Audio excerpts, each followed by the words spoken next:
En los próximos dos capítulos se aborda el tema de la lepra, una enfermedad muy difundida y temida en aquella época. Se la consideraba el azote de Dios porque era muy devastadora.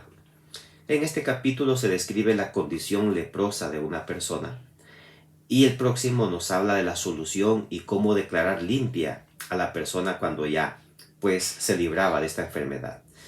El capítulo describe 10 manifestaciones en la piel que puede suscitarse o ser causada por la lepra. Entonces debía acudir a un sacerdote para que éste analizara su situación y de acuerdo a su criterio decidir cualquiera de estas opciones: declararlo limpio, declararlo impuro o mandarlo a observación por una semana o hasta 2 semanas para ver la evolución de su caso.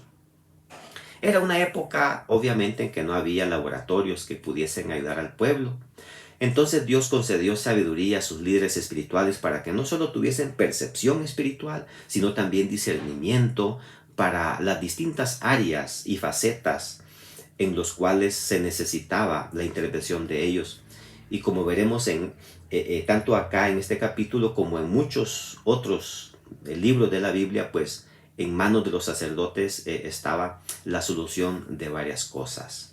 Hay dos aspectos en este capítulo que han suscitado dudas en cuanto a si la lepra de ese entonces era similar a la que se conoce hoy, pues porque al final del capítulo se nos habla también de manchas, de hongos en la ropa, y Dios va a decir también qué hacer en ese caso.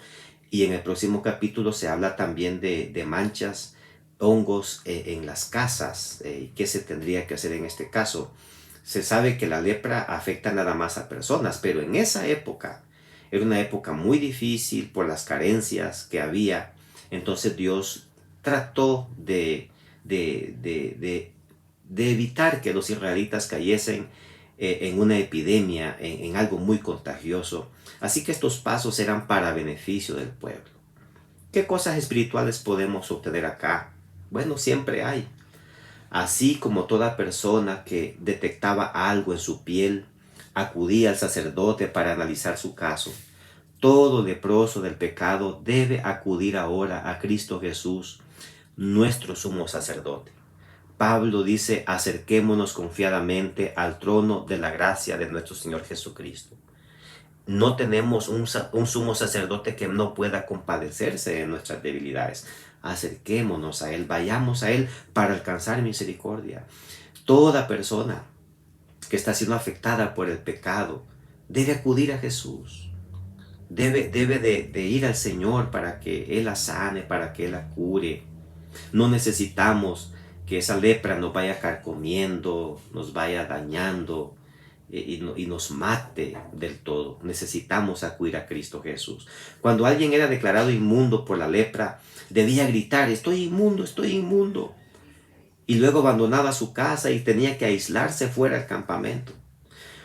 Pero en cuanto al pecador ahora, eso debe cambiar totalmente. En lugar de aislarse, en lugar de alejarse, realmente lo que debe hacer es acercarse más al pueblo de Dios, a la iglesia, porque la iglesia es un hospital donde se encuentra el bálsamo, la solución para todo pecador arrepentido. Y el sacerdocio de todos los creyentes manifestará un inmenso amor y una gran consideración a todo pecador, quien recibirá un trato de manera similar a la que recibió el hijo pródigo cuando volvió a su casa.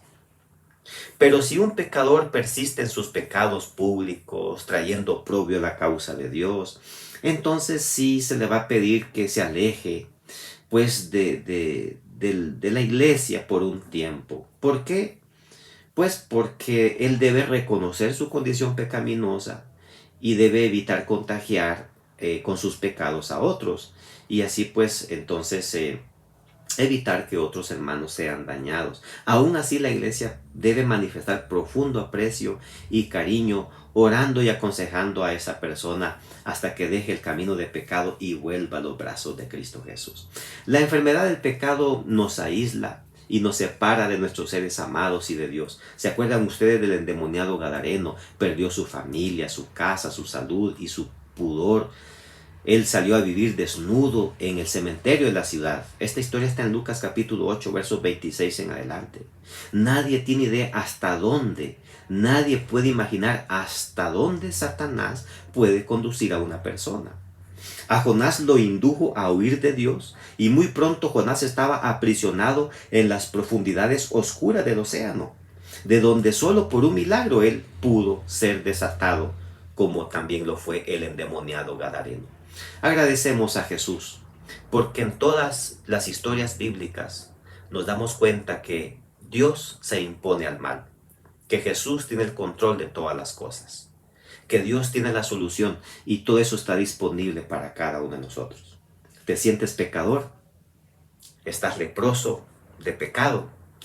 Ven a Jesús.